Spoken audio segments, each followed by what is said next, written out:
Para a palestra dessa noite, teremos como reflexão o tema Noções de Lar. E como expositor, temos o prazer de receber o nosso amigo Tiago Ramos.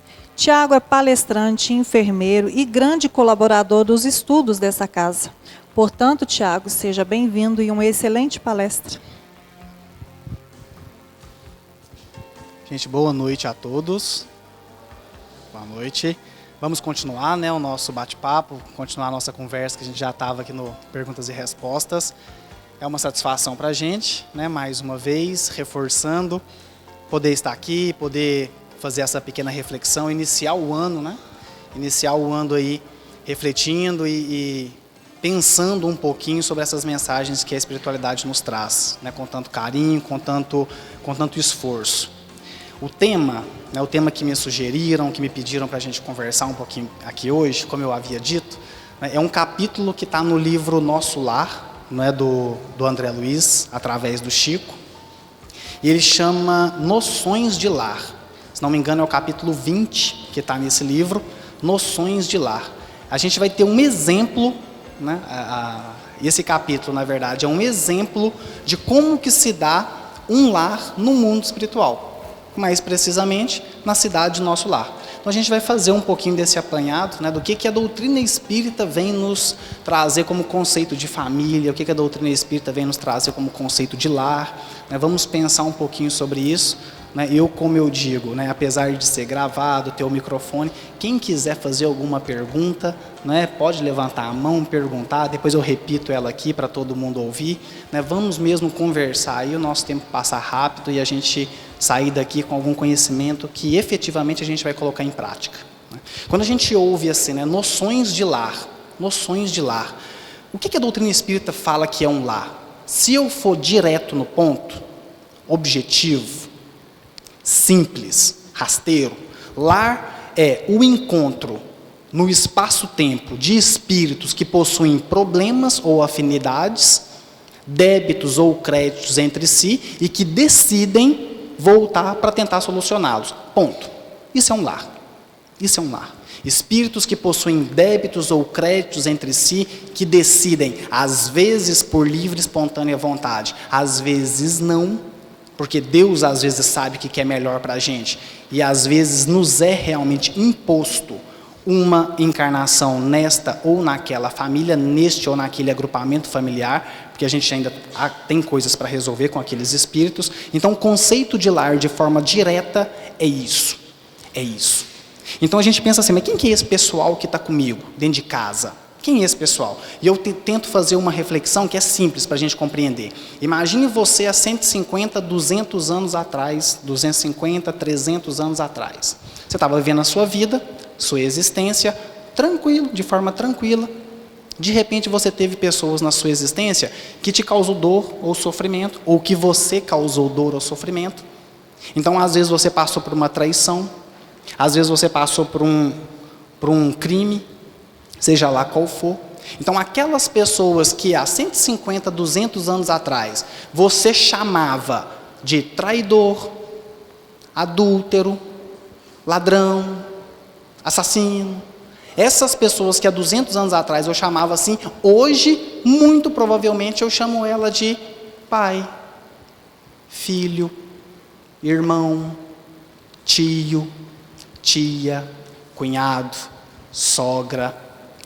Então, ou seja, esses espíritos que nós vamos criando débitos ao longo do tempo, são espíritos que ficam atrelados a nós por uma questão de sintonia, e às vezes nós temos que voltar com eles para resolver os nossos problemas. Aí eu costumo dizer o seguinte, hoje, se você está olhando para alguém, hoje, imagina você hoje no seu local de trabalho, na sua família, onde você esteja, você olha para alguém e pensa assim, nossa, vontade de puxar o tapete daquela pessoa. Ou se você olha para alguém e você está pensando em ter um caso, por exemplo, extraconjugal, ou alguém que você olha e pensa assim, não, como eu sou uma pessoa muito boa, uma pessoa muito humilde, eu não desejo mal para ninguém, eu vou continuar sem desejar, mas se essa pessoa meter a cara na parede, lá no fundinho eu vou gostar. Então, sabe quando você olha para alguém e pensa assim? Muito provavelmente, talvez daqui a 150, 200 anos, futuramente, ela estará com você dentro da sua casa. Ela estará dentro com você, na sua família, porque nós temos questões para resolver. Tão somente por isso que Jesus disse assim, olha, após mim, meu amigo, vai haver dissensão dentro de casa, divisão. Vai ser 3 contra 2, 2 contra 3, pai contra o filho contra o pai, a mãe contra a filha contra a mãe, a nora contra a sogra. Né? Essa não precisava de ser profeta para falar, né? Mas ele falou, ele não perdeu a piada também. Então a nora contra a sogra, porque nós estamos aqui para tentar resolver essas questões uns com os outros.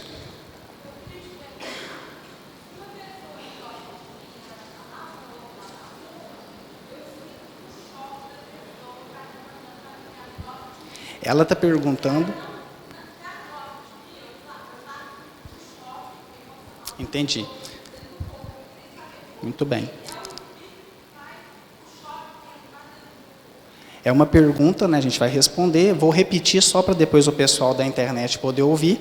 A pergunta basicamente, né, é quando a gente tem uma antipatia com alguém, e a gente olha para alguém ou alguém olha para a gente, e a gente sente algo, né, um estranhamento ou sente algo desagradável. Basicamente por questão de sintonia ou não espiritual. Né? Nós olhamos para alguém, geralmente, provavelmente, alguém que você já teve um contato. Às vezes você já teve um contato anterior com esse espírito,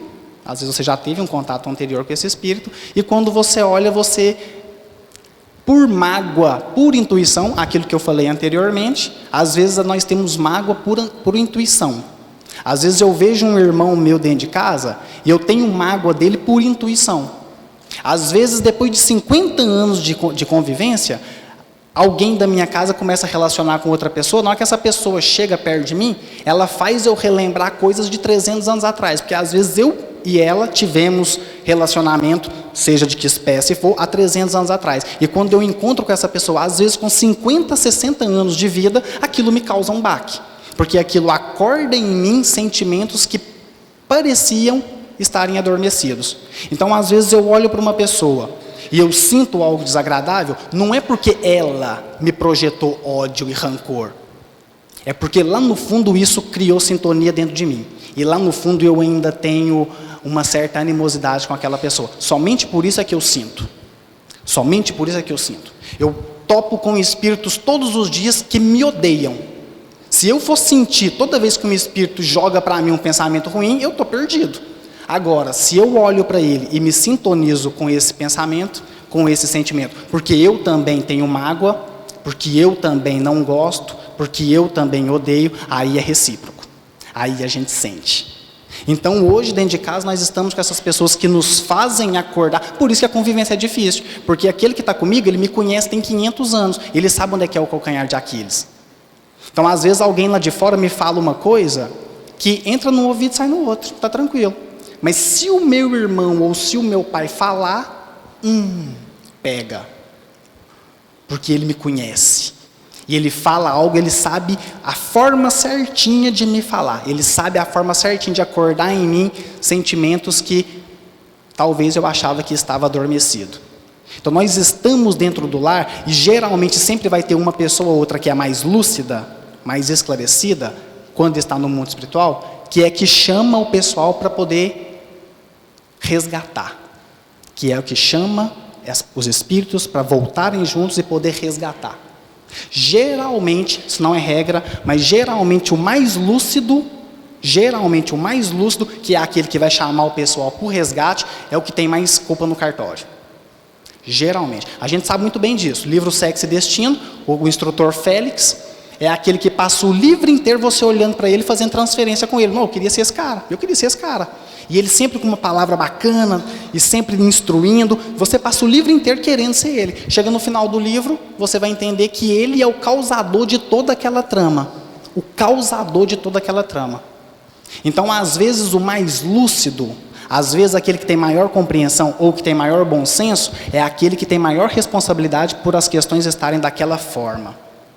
Daí eu peço desculpas para vocês, eu acho que eu vou ter que pedir até escolta para eu sair daqui no final da palestra, mas eu vou ter que falar isso. O Sérgio me trouxe para eu falar isso, né? Vocês me desculpem, mas hoje nós na condição de espírita, né? Se você na condição de espírita, Se você se acha e se julga o mais lúcido e com o maior bom senso na sua casa, eu não preciso nem de terminar.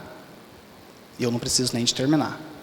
Talvez nós é que somos os responsáveis pelas questões estarem da forma que elas estão. Pede para escrever, por favor. Tem uma pergunta lá, gente, se alguém quiser dar um papel para ele escrever, por favor. Então, nós estamos aqui para tentar resgatar esses nossos débitos uns com os outros. Lá no livro Jesus no Lar tem um conceito de lar que é espetacular. Eu gosto sempre de relembrar ele quando eu falo sobre isso, que é o seguinte: nos 2 primeiros capítulos do livro Jesus no Lar, tem um conceito de lar que é espetacular. Jesus está na casa de Pedro, em Cafarnaum, fazendo um café filosófico. Café filosófico. Estão sentados ali, né, comendo alguma coisinha, e Jesus conversando com os apóstolos. De repente, Jesus vira para Pedro e pergunta assim: Pedro, o que faz o oleiro antes de vender a mercadoria? Aí o Pedro: mestre, obviamente ele modela o barro e depois ele vende aquela mercadoria. E o que faz o pescador, Pedro? Mestre, o pescador, obviamente, ele seleciona os melhores peixes e coloca eles para venda. Aí Jesus vira para ele e fala assim: Pedro, ótimo. Então, como que nós podemos esperar uma comunidade, uma sociedade que vive de forma ética, que vive de forma respeitosa, que vive de forma não torcendo para que alguém jogue uma bomba num outro país? Como que a gente tem uma sociedade ética se eu não tenho o lar que vai preparar, que vai funcionar como uma oficina para preparar esses espíritos? Aí Pedro: mestre, nunca tinha pensado nisso. Aí Jesus: por que você, Pedro, não faz do seu lar uma oficina de paz? Aí Pedro falou: beleza, né, Pedro era divinopolitano, aqui de Minas, né? Pedro: sim, vamos fazer do meu lar uma oficina de paz. Aí Jesus falou: então vamos começar agora, chama a sua família. Aí Jesus levantou, chamou a família. Começou a entrar a família de Pedro para participar da conversa. Primeiro culto no lar da história. Primeiro culto do lar da história. Aí vem a família de Pedro. Quem que vem junto com a família de Pedro? A família toda vem a sogra de Pedro. Aí na hora que Pedro olhou para que a mulher vinha, ele já pensou assim, já começou a arrepender, né? Ele já começou a olhar para o lado: esse negócio não vai dar certo. Aí vem o pessoal, Jesus faz uma preleção lindíssima, belíssima. Na hora que termina, quem que levanta a mão para fazer a primeira pergunta? A sogra, é lógico. Aí a sogra de Pedro levantou a mão e falou assim: mestre, mas o que vem a ser o lar? Né? O que vem a ser o lar? Porque parece que, né, nós começamos a caminhada entre flores e promessas de paz, mas há pedras no caminho, né? Ela falou isso. Aí dizem as más línguas, eu não sei se é verdade, mas dizem as más línguas que na hora que ela falou isso, que tinha pedras no caminho, ela deu uma olhadinha para Pedro, né? Aí ela deu uma olhadinha para Pedro, eu falei que esse negócio não ia dar certo. Aí Jesus já responde assim: sogra de Pedro, porque ela não tem nome, tá, gente? É sogra de Pedro. Sogra é sogra, né? Aí Jesus virou para ela e falou assim: sogra de Pedro, deixa eu te contar, o lar é a escola das almas. Ela fez uma cara meio estranha, que não tinha compreendido. Aí Jesus fala assim: o que a senhora faz com as lentilhas antes de oferecê-las? Aí ela: mestre, naturalmente eu levo elas no forno, levo elas para cozer, depois eu tempero e sirvo.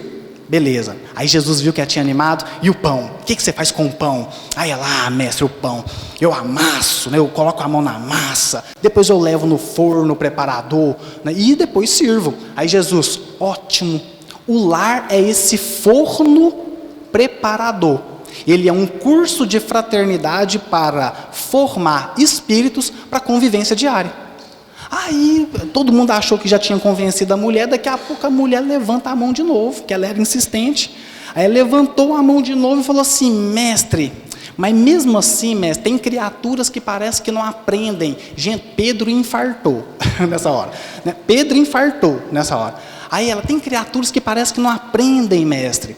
Aí Jesus vira para ela e fala assim: sogra de Pedro, deixa eu te contar. O que você faz com as lentilhas que mesmo quando passa pelo forno, estão endurecidas? Aí ela: naturalmente eu jogo no monturo. Jogo fora. Aí ele: ótimo.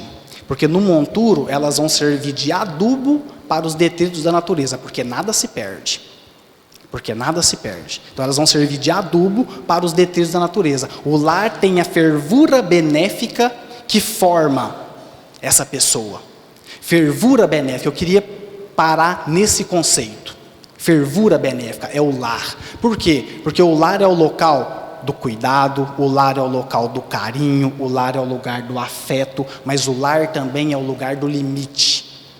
Por isso que é uma fervura benéfica. O lar é o local do limite. Lacan, tem um psicanalista chamado Jacques Lacan, que ele costuma dizer assim, o que o ser humano mais deseja é cuidar e ser cuidado, amar e ser amado. E dar limite é dar cuidado. Ouçam isso. Dar limite é dar aquilo que a pessoa mais deseja. Oi? Como assim? Porque quando alguém me dá limite, eu interpreto como alguém que está cuidando de mim. Eu estou sendo amado. Eu tenho um investimento libidinal de alguém, quando alguém me dá limite. A água, quando ela é solta no rio, ela não gera energia. Mas se eu represo ela, se eu coloco um limite nela e eu crio uma hidrelétrica, ela gera energia. Então, água que corre solta não gera nada. Agora, a água represada, que possui um limite, gera energia.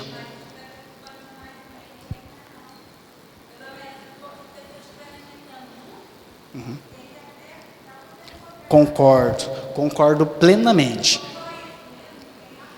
Concordo. Mas hoje nós não aceitamos justamente porque nós estamos numa cultura da liberação.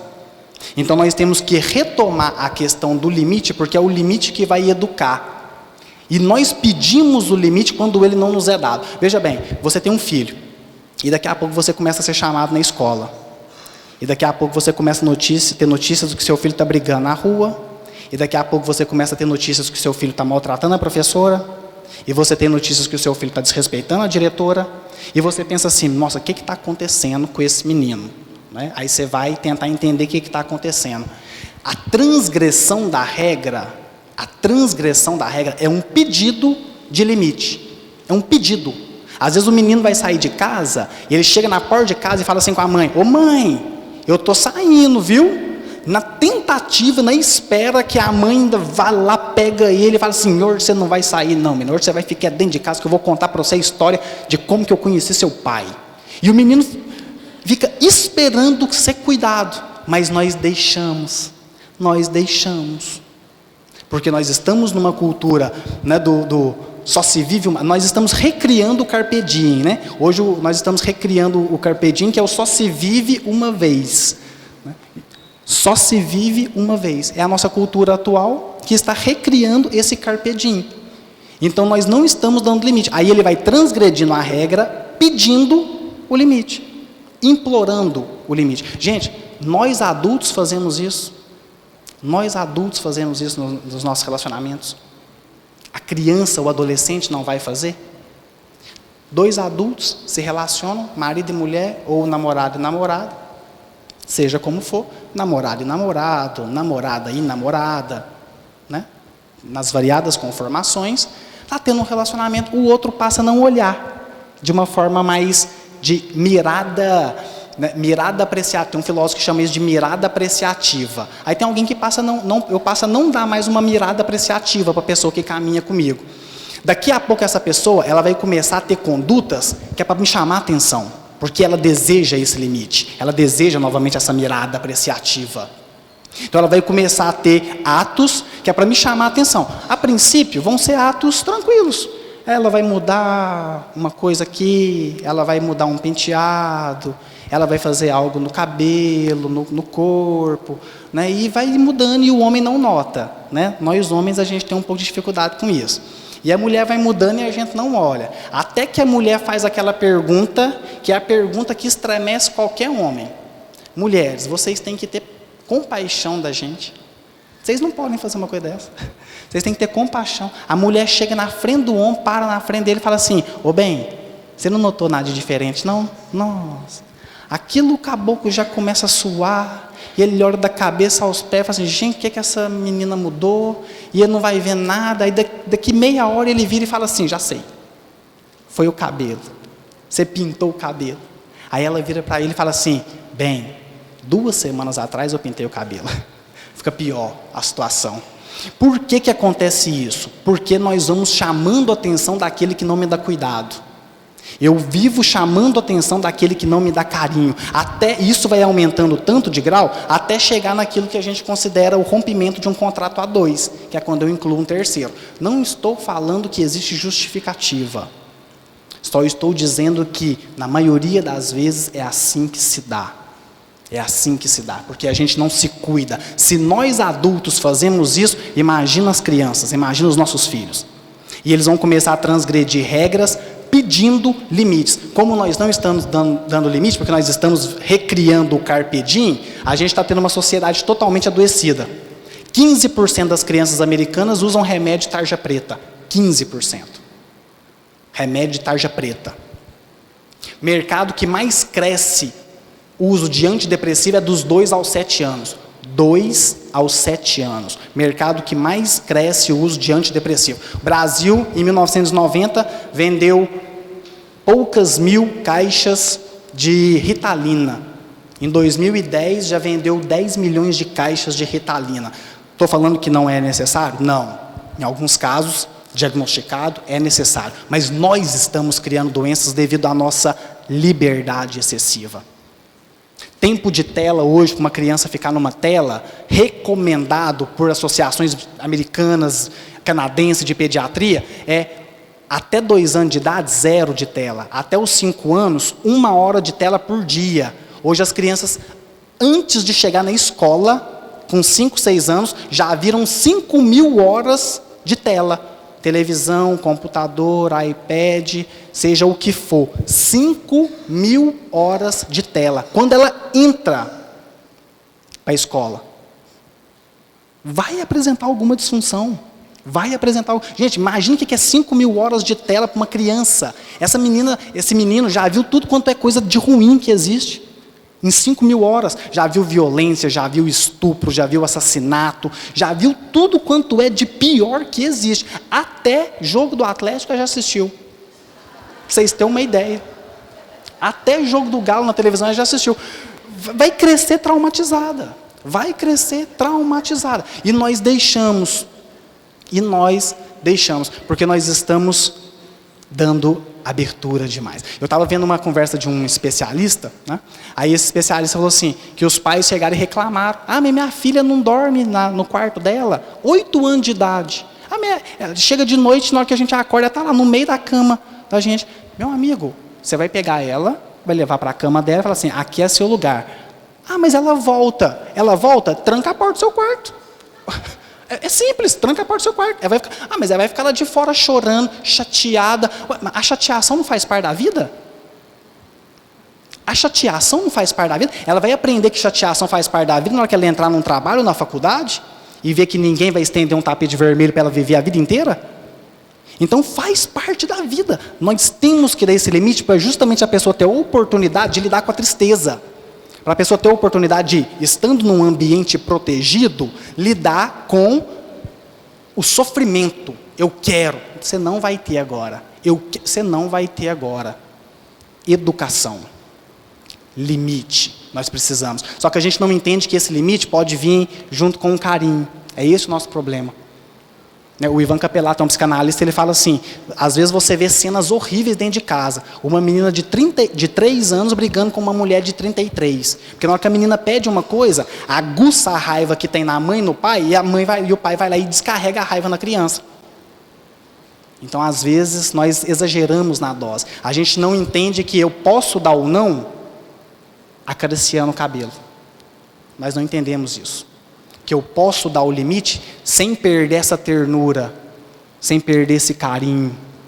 É o que Jesus fez com Mateus, quando Mateus colocou para correr as pessoas que estavam procurando Jesus. Um era ladrão, um era assassino, um era adúltero. Vão procurar Jesus. Mateus coloca todo mundo para correr. Aí na hora que Jesus chega, Mateus conta para Jesus: ô mestre, veio um pessoal aí te procurar, mas é cada um pior que o outro. Já resolvi o problema, botei todo mundo para correr. Jesus, na maior calma, senta do lado de Mateus, põe a cabecinha de Mateus aqui no ombro, faz um cafuné, vira para ele e fala assim: não é assim, Mateus, não é assim. Eu vim para eles, para os que estão doentes, então não é assim que se faz. Nós não entendemos que é possível você não dar aquilo que a criança está pedindo, mas acariciando ao mesmo tempo, sem perder isso. Nós não podemos perder essa ternura. Há um caso de uma família de 10 filhos, a mãe já chegando aos 100 anos, o caçula dos 10 filhos tinha por volta de 65, 70 anos, o caçula, eram 10 filhos, o caçula chegando aos 70 anos, a mulher por volta dos 100, aí o caçula morreu, chamava Dunga, morreu o caçula, aí os outros 9 filhos falaram assim: nossa senhora, e agora? Como é que a gente vai contar para a mãe que o Dunga morreu? É o caçula, como é que a gente conta para ela? 70 anos de idade, aí juntou a família inteira, os 9 filhos, mais a mãe, aí chegou para ela: mãe, nossa, a gente tem uma coisa para te contar, mas a gente não sabe como é que conta. É só vocês contar, fala. Aí, pois é, mãe, o Dunga morreu. Aí ela virou e falou assim: ah, mas esse menino tão fraquinho, eu sabia que ele não ia vingar, né? 70 anos de idade, mas por quê? Porque o olhar não muda, o olhar de carinho, o olhar de ternura, não se desfaz, mas nós temos que dar o limite. Então nós temos, é complicado, né? É complicado educar, né? A Françoise Doutor, tem uma psicanalista chamada Françoise Doutor, ela fala que se você fosse ensinar alguém a ser pai, você demoraria no mínimo 70 anos, para ter um curso de como cuidar de um lar. Aí, para amenizar, o Winnicott, né, um outro psicanalista, dono de Winnicott, ele já fala assim: não, é só você ensinar suficientemente para a pessoa, de forma suficiente, dar carinho e amor. Ponto. Basta. Então, para nos ajudar nessa tentativa de educar, nessa tentativa de criar um lar digno, ético, nós temos esses exemplos do mundo espiritual.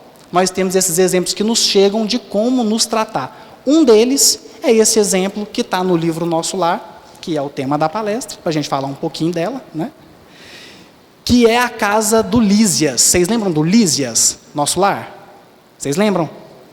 O Lísias é aquele enfermeiro que ficou responsável por apresentar Nosso Lar para André Luiz. Daí o Lísias, ele vai apresentar a casa dele para o André Luiz. André Luiz vai fazer uma visita na casa do Lísias. Aí ele chega lá, tá a mãe do Lísias, que é a dona Laura, você tem um exemplo dela aqui, e tem uma neta da dona Laura, chamada Heloísa, que está no quarto, separada. Aí o pessoal vai jantar, sentam na mesa para jantar, a Heloísa fica no quarto, separada. Aí o André Luiz questionou: mas pera, não é falta de caridade, a gente vai jantar, por que não chama ela? Ela está lá no quarto? Daí a resposta da dona Laura é uma resposta interessantíssima, que eu vou ler, pequenininha. Ela fala assim: aqui, num lar, em nosso lar, aqui não trazemos à mesa qualquer pessoa que se manifeste perturbada ou desgostosa. A neurastenia, gente, é um conceito tipicamente da época de Freud. Hoje a gente pode atualizar por fadiga, estafa, burnout, neurastenia. A neurastenia e a inquietação emitem fluidos pesados e venenosos, que se misturam automaticamente às substâncias alimentares. Hoje nós alimentamos como? Como que a gente almoça e janta hoje? Se não for na frente de uma televisão, de um computador, é na frente do celular. Como que nós estamos nos alimentando? De que nós estamos nos alimentando? Aí você vai para uma rede social e você começa a ver uma rede social e se alimentar. Aí daqui a pouco você vê uma notícia ali naquela rede social que te causa um burburinho interno. E você olha uma foto, por exemplo, né, dos seus vizinhos, aquele casal, né? E você olha a foto e os dois sorrindo na foto. Só que como você é vizinho, você sabe que o bicho pega todo dia. Aí você fala assim: mas que falsidade, gente. E você olha para a foto: mas como é que pode uma coisa dessa? E você está alimentando. E você está emitindo vibrações que vão ser absorvidas por esse alimento e você vai se alimentar. Aí eu te pergunto: você está se nutrindo de quê todos os dias? No livro Missionários da Luz, o orientador Alexandre, ele fala o seguinte: 70% daquilo que o homem se alimenta é daquilo que ele emana. 70% daquilo que nutrimos é constituído por aquilo que emanamos. Não é à toa que a gente está cansando mais, estafando mais absenteísmo, mais presenteísmo, né? Nós vamos para o trabalho, mas não estamos lá, porque a gente está esgotado. A gente dorme 8 horas de sono e acorda cansado. A gente acaba de se alimentar e parece que a gente comeu, porque a gente está se alimentando mentalmente de outras questões. Um lar, em nosso lar, é um lar onde impera a sinceridade, é onde impera a verdade. Então, se você não vai ver um lar em nosso lar, as pessoas mentindo ou escondendo fatos uns para os outros, porque o que impera é a sinceridade. É lógico, né, segundo aquela frase do Chico Xavier, a verdade ela tem que ser uma gota dentro de 1 litro de amor. Então, a fórmula da felicidade com esplendor é uma gota de verdade dentro de 1 litro de amor. Mas a verdade ela tem que vir sempre. Aí, num desses casos lá, com a Heloísa, com a neta, a dona Laura começa a conversar com ela. Aí, de repente, o André Luiz perguntando o que tinha acontecido, por que ela estava daquele jeito. Aí ela fala assim: ficou 8 meses internada no hospital, morreu por causa de tuberculose, e agora está com saudade do noivo. Né? Nossa, é um amor. Então ela está com saudade do noivo, está achando que o noivo vai esperar ela, está achando que o noivo vai ou até suicidar para vir encontrar com ela. E a menina naquele pensamento. Daí a menina assim: não, ele é meu, ele vai querer suicidar para vir me encontrar mais rápido, ou senão ele não vai se casar novamente, ele vai me esperar, toda iludida. Aí a dona Laura, porque a verdade é que impera e a sinceridade é que impera, vira-se para ela e diz assim: minha neta, deixa eu te contar uma coisa, não se assuste, mas deixa eu te contar. Na hora que você der uma restabelecida, e na hora que a gente, eu, você, o Lísias, for fazer uma excursão lá para a terra, quando a gente for fazer uma excursão lá, te prepara que você já vai encontrar o teu ex-noivo casado novamente. A menina regalou um olho desse tamanho. O quê? Ele vai casar de novo? Não, não pode, ele não vai fazer isso comigo. Como que ele vai casar de novo? Aí a dona Laura vira para ela e fala assim: e te conto mais. Né? Ela é gente boa, a dona Laura.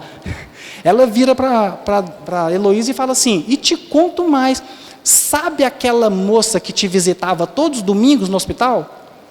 Maria da Luz, é com ela que ele vai se casar novamente. Ela: não acredito, com a Maria da Luz não. Aí a dona Laura tem uma frase que é espetacular, que eu vou ler, porque essa frase é interessante. Ela fala para Heloísa, ela diz assim: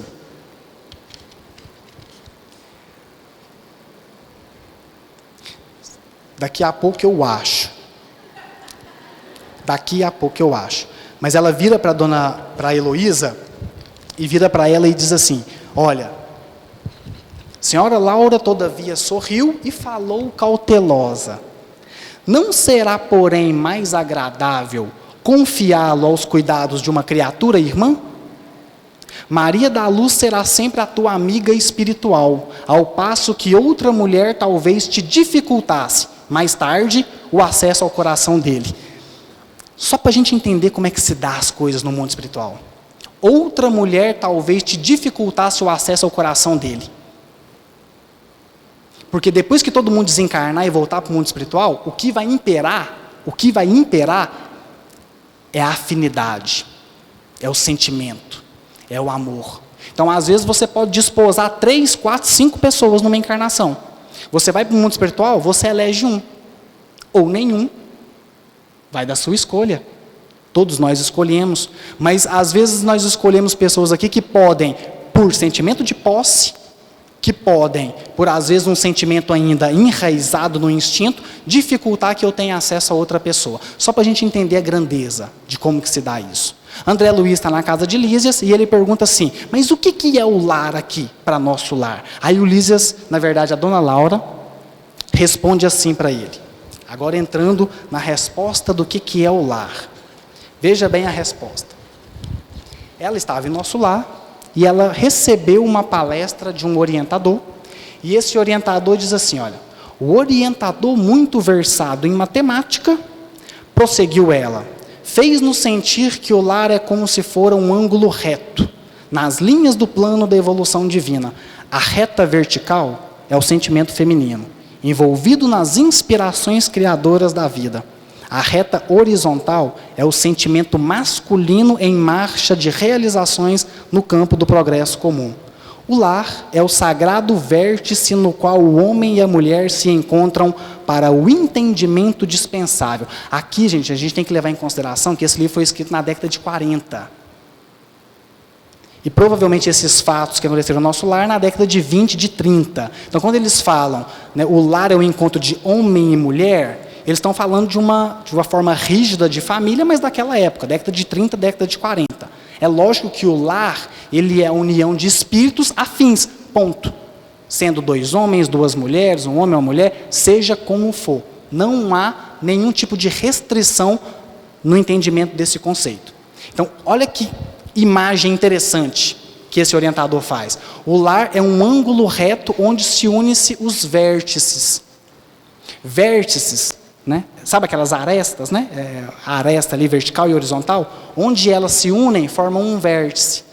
E nós nos encontramos para aparar as arestas que ficam. Nós nos encontramos para aparar as arestas. A gente não pode se iludir, né? Há um tempo atrás me chamaram para fazer um casamento. Me chamaram para celebrar um casamento. Gente, eu costumo pensar assim, o pessoal não deve estar em sã consciência para me chamar para fazer umas coisas dessas. Mas já que eles chamam, eu vou. Né? Eu costumo dizer que quem não está em sã consciência é quem chama. Mas já que chamou, a gente vai. Me chamaram para celebrar um casamento. No casamento, eu viro para os dois, né, para os noivos, viro para eles e falo assim, pessoal, nós não estamos aqui para iludi-los. Não estamos aqui para iludi-los. Vou dar uma tarefa para vocês. Dei uma tarefa para os dois. Depois, em outro dia, não naquele dia de festa, eles teriam que procurar os padrinhos de casamento, ou todos os casais que eles conheciam, e fazer a seguinte pergunta: quantas vezes vocês tiveram que perdoar para que o casamento se mantivesse? Quantas vezes vocês tiveram que perdoar? Aí eu virei para eles e falei assim, eu não queria assustá-los, mas acabei assustando. Mas eu virei para eles e falei assim, se vocês acham que 70 vezes 7 é muito, isso aí é num dia. Isso aí é num dia. Porque um casamento não se mantém, um relacionamento não se mantém, se não houver perdão, se não houver compreensão. Aí depois eu tive que maneirar um pouquinho na fala, porque senão eu acho que os dois iam sair correndo do casamento. Eles iam falar não um para o outro ali mesmo. Então a gente teve que maneirar um pouquinho. Não existe relacionamento duradouro se eu não renunciar, se eu não perdoar. Não se mantém. E às vezes as arestas elas não estão bem dispostas, às vezes o ângulo não está reto. Né? Lembra de matemática, gente? Ângulo reto, 90 graus. Maior do que 90 graus, ângulo obtuso. Menor do que 90 graus, ângulo agudo. Muito bem. Aí, às vezes, no nosso relacionamento, as arestas estão ou obtusas ou agudas. O que a gente acha? Por um descuido de interpretação. Que alterando a aresta, modificando a aresta, tudo vai se resolver. Então aí a gente vai e troca de pessoa. A gente troca de pessoa. E a gente troca de pessoa. E a gente termina um casamento. E a gente troca de pessoa. Porque a gente acha que trocando a aresta vai se resolver. Vai ficar pior. Vai ficar pior. Porque às vezes nós não sabemos que as arestas estão daquele jeito mal dispostas, porque nós não temos o conhecimento do todo. Nós não temos o conhecimento do que proporcionou para que aquelas arestas estivessem mal dispostas, mas que nós devemos nos esforçar para colocá-las elas num ângulo reto, que é o objetivo do lar, que é aparar, que é estar ali, passar a dificuldade, mas tentar compreender um ao outro no nosso dia a dia. E na primeira dificuldade, a gente, não era isso que eu tinha feito de acordo lá quando a gente estava namorando. E a gente foge, e a gente escapa. Porque não temos a história toda. Então fugimos. Eu gosto de fazer uma pergunta, que é a seguinte. Eu trabalho em CAPS, né, sou enfermeiro, Centro de Atenção Psicossocial, trabalho num CAPS. Nós atendemos uma pessoa que ela tem um diagnóstico de esquizofrenia e fez um teste de sanidade mental no Hospital Jorge Vaz, em Barbacena, tem um diagnóstico de borderline. Então, borderline, diagnóstico de esquizofrenia também. E a mãe desse menino, né, o menino está lá com a gente, tranquilo até então, ele recebe um benefício, a mãe não contou para ele que ele recebe o benefício, a mãe pega todo o dinheiro do benefício dele e gasta, do jeito que ela achar melhor. Aí um dia ele chegou lá no CAPS e falou assim, é que eu fiquei sabendo que eu tenho direito a um benefício. Nós não sabíamos até então que ele já recebia. Nossa assistente social foi para o sistema, tal, foi olhar direitinho, não, mas está aqui que você já recebe o benefício desde o ano tal. Aí ele, uai, como assim? Não, você já recebe o benefício. Uai, então quer dizer que a minha mãe pega esse benefício e gasta como que ela quer e não fala para mim? O homem ficou transtornado, com razão, ficou transtornado. Aí eu pergunto para vocês, né, a mãe dele agiu certo ou não? Ao pegar o benefício dele todo, não gastar com ele e gastar da forma que ela acha melhor, e não contar para ele. Ela agiu certo ou não? Não. Quando eu faço essa pergunta, geralmente a maioria das pessoas acha que não. Na maioria das vezes. Aí eu falo assim, é porque você não conhece a história toda. Sempre tem mais na história. Sempre tem mais na história. A história toda é que esse rapaz já foi preso, porque no último surto psicótico dele, ele usou todo o dinheiro que ele ganhou com drogas, maconha e crack, entrou num surto psicótico, tentou matar o avô, porque achava que o avô era um vampiro. Tentou matar o avô com uma almofada. Ficou preso. Por que a mãe não fazia isso? Por que a mãe não contava para ele? Porque se contasse, ia ter que dar o dinheiro para ele, ele ia usar com drogas e ficar sempre entrando em surto. Sempre entrando em surto. Então, o que eu estou querendo dizer é o seguinte, hoje, nós não sabemos da missa metade das conformações familiares das pessoas que estão conosco. Nós não sabemos da missa metade. Às vezes você olha para alguém e você acha que você é o santinho na história e que essa pessoa que faz tudo de errado com você. Ah, meu amigo, você não sabe da história metade. Às vezes, na hora que você volta para o mundo espiritual e você fica sabendo da história toda, você se envergonha. Você fala assim, nossa.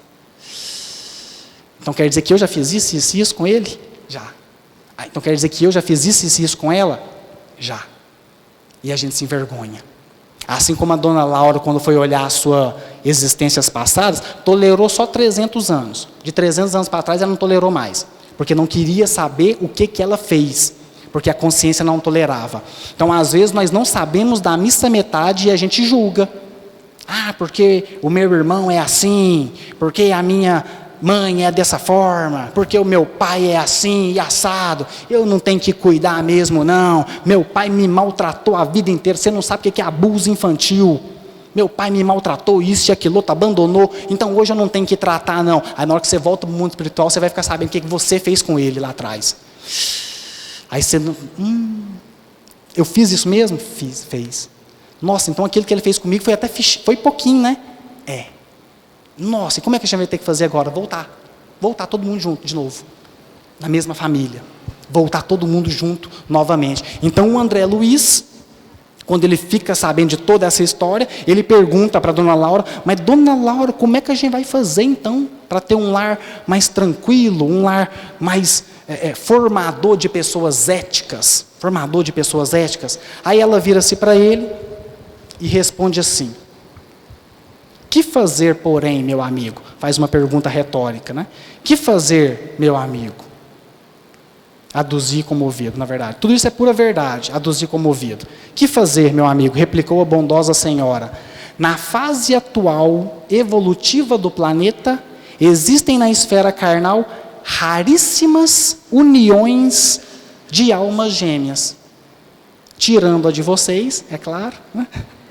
Raríssimas uniões de almas gêmeas, reduzidos matrimônios de almas irmãs ou afins, e esmagadora porcentagem de ligações de resgate. Esmagadora porcentagem de relações de resgate. Ligações de resgate.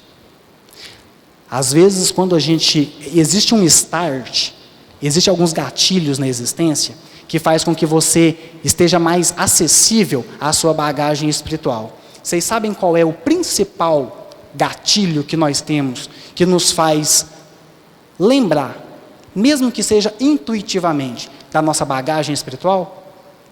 Sabe qual é o principal gatilho? Alguém chuta? Ninguém sabe? Não é possível uma coisa dessa. Qual que é o principal gatilho que nós temos na nossa existência que nos faz relembrar da nossa bagagem espiritual? Sonho. Muito bem, errou. Mais algum? Oi? Personalidade. Não, é um evento. É um evento. Às vezes você não passa por esse evento, você vai ter outros, mas é um evento. Oi? Encontro? De certa forma. Vínculo? De certa forma. Não. Vamos, gente. Relacionamento? Quase isso. Está indo na direção certa. Oi? Casamento. Casamento. Gente, casamento. É o principal gatilho das nossas lembranças, da nossa bagagem espiritual. Por isso que às vezes durante o namoro é aquela maravilha. Abra a porta do carro. Você primeiro, meu amor, né? É uma beleza. Aí depois que casa, né, a gente ouviu essa há pouco tempo. Depois que casa, o amor vira amolação, né? Amolação. Porque quando casa, é como se você falasse assim: agora eu estou preparado para resgatar com esse espírito, porque há um vínculo. É lógico que não segura ninguém, mas há um vínculo para eu resgatar com esse espírito aquilo que nós fizemos lá atrás. Então ele retorna com força toda a nossa bagagem anterior. E a dona Laura, ela fala isso para o André Luiz. Ela vira para ele e diz assim: olha, André, enquanto as criaturas vulgares atravessam a florida região do noivado, procuram se mobilizando os máximos recursos do espírito. E daí o dizer-se que todos os seres são belos quando estão verdadeiramente amando. Uma delícia. O assunto mais trivial assume singular encanto nas palestras mais fúteis. Gente, vocês já repararam isso? Quando você está apaixonado, vocês ficam falando de uma coisa nada a ver por horas. Por horas. E o tempo passa. E você fica naquela ilusão. É uma delícia. O homem e a mulher comparecem aí na integração de suas forças sublimes. Mas, logo que recebem a bênção nupcial, a maioria atravessa os véus do desejo e cai nos braços dos velhos monstros que tiranizam corações. Não há concessões recíprocas. Não há tolerância e, por vezes, nem mesmo fraternidade. E apaga-se a beleza luminosa do amor quando os cônjuges perdem a camaradagem e o gosto de conversar. Nietzsche já falava isso, né? Quer saber se você está preparado para casar com alguém? Se pergunte se você teria prazer de conversar com essa pessoa o resto da vida. Provavelmente é essa pessoa, segundo Nietzsche. Daí em diante, os mais educados respeitam-se. Os mais rudes mal se suportam. Não se entendem. Perguntas e respostas são formuladas em vocábulos breves. Por mais que se unam os corpos, vivem as mentes separadas, operando em rumos opostos. O casamento vence esse start. E por que às vezes ele é? Porque eu perco o contato com o que me motivou a escolher aquela pessoa. E aos poucos a gente vai esquecendo disso. A gente vai esquecendo do que me fez escolher essa ou aquela pessoa. E nós entramos numa rotina que faz com que os meus velhos hábitos retornem. É por isso que existe bodas. Por que existe bodas? Por que depois de 25 anos eu tenho que casar de novo com aquela pessoa?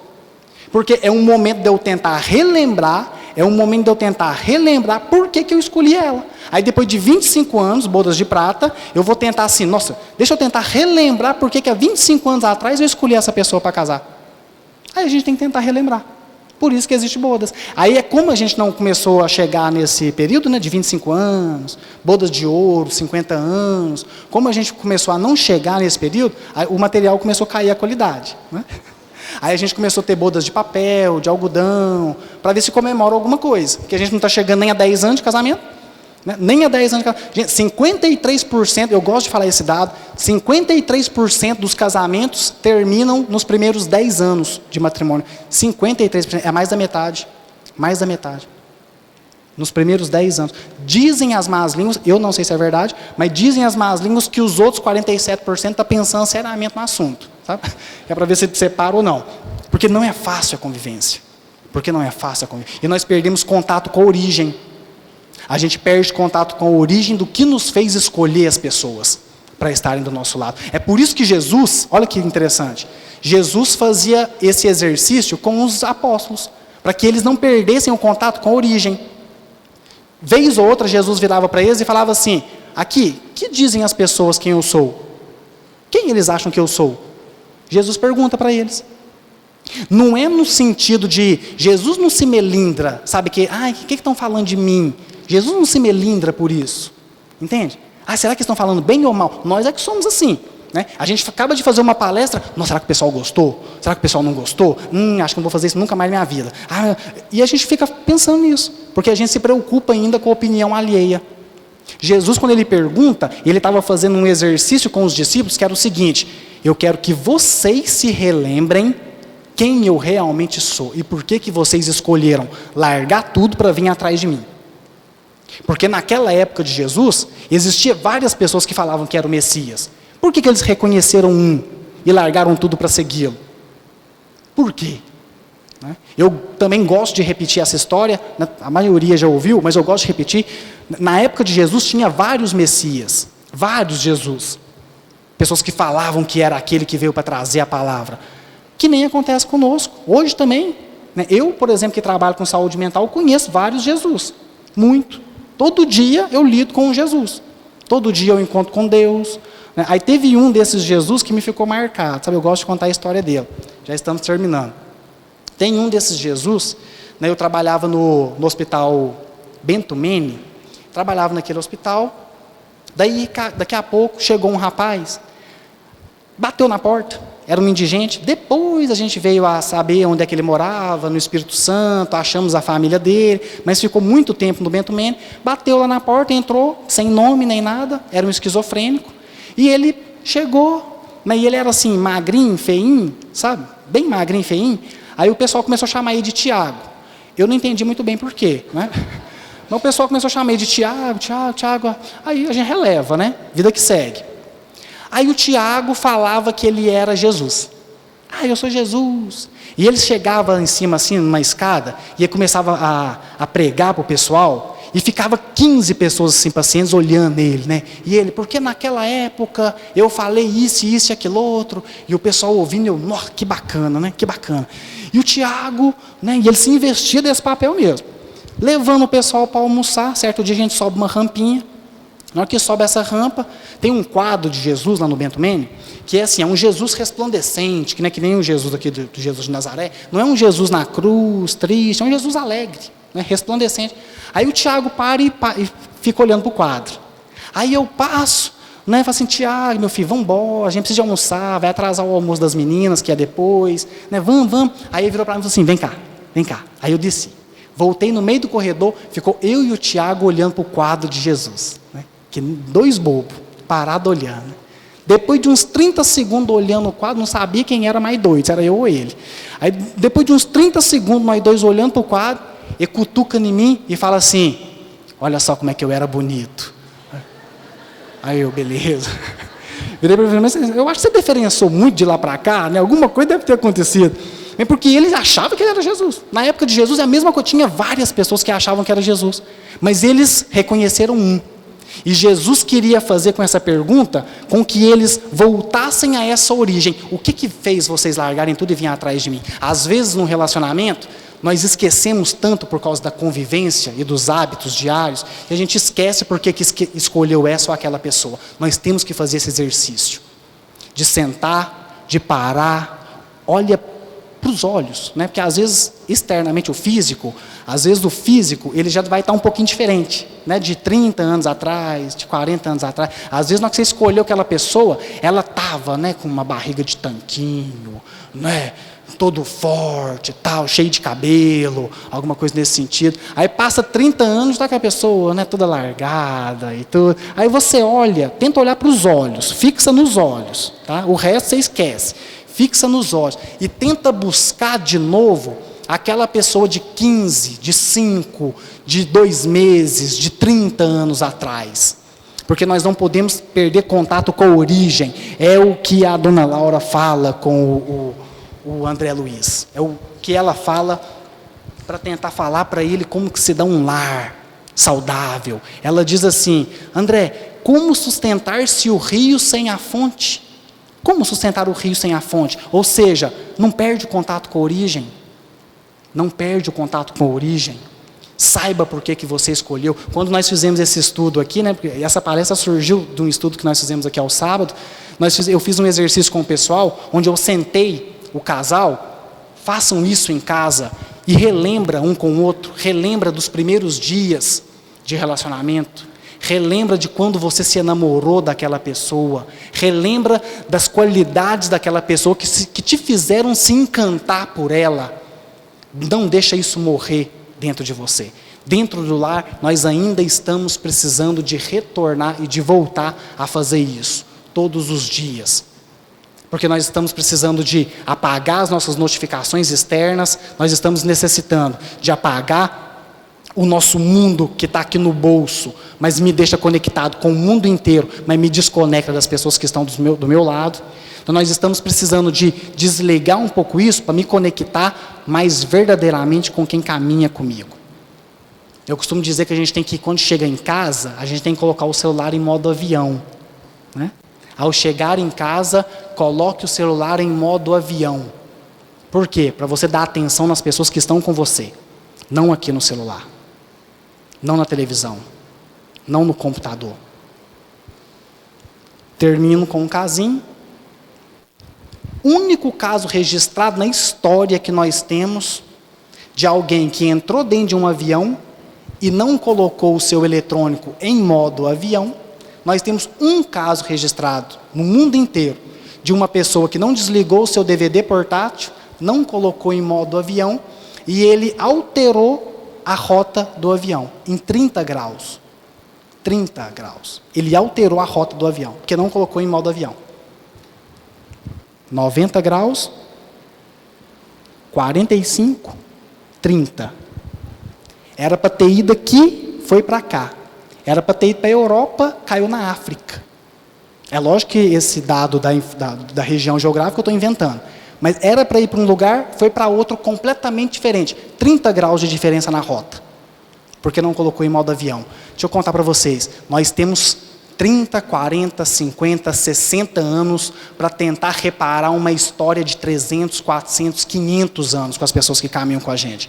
Se você nesse tempo não colocar a sua existência em modo avião, quando estiver dentro de casa, você vai chegar no mundo espiritual implorando para retornar com aquelas pessoas. E às vezes nem sempre é possível. Nem sempre é possível retornar naquela mesma conformação, com aquelas mesmas oportunidades que nós temos hoje. Então, coloque-se em modo avião quando estiver dentro de casa e enxergue as pessoas. Veja as pessoas. Ó, meu filho, olha aqui meu filho. Ó, ele é destro, eu não sabia. Meu filho. Né? Veja, enxerga. Saiba do que as pessoas gostam. Você sabe qual é o tipo de filme, o gênero de filme que seus filhos gostam? Você sabe quem são os coleguinhas do seu filho? Você conhece? A gente estava vendo a fala de um especialista, e ele falou assim, meu amigo, o celular do seu filho não tem que ter senha. Se tiver senha, você tem que saber ela. Porque sim, você tem, é para xeretar? É para xeretar. Porque daqui a pouco ele vai estar andando com outros tipos de companhia que aí já se perde. Então sim, você tem que abrir a gaveta do seu filho e ver o que tem lá dentro. Sim, tem que ficar com a porta aberta. Sim, a gente tem que se olhar mais e saber das pessoas. Você gosta, prato preferido. Você sabe o prato preferido do seu companheiro, da sua companheira? Às vezes a gente não sabe. Às vezes a gente não se preocupa em saber. Eu não sei o que ela gosta, o que ela não gosta. Então a gente está precisando de retornar para dentro de casa. Coloque-se em modo avião e viva na família. Porque são 30, 40, 50 anos que voam. voam. E depois a gente vai implorar para retornar novamente. Gente, era mais ou menos isso que a gente tinha para passar. Peço desculpas, né, pelo cansaço que eu dei em vocês, mas era essa a mensagem que a gente tinha para trazer hoje. Agradeço de coração a paciência que tiveram e espero que tenham pego aí alguma coisinha de bacana, né? Pensem por vocês mesmos, cheguem nas suas próprias conclusões e boa noite a todos.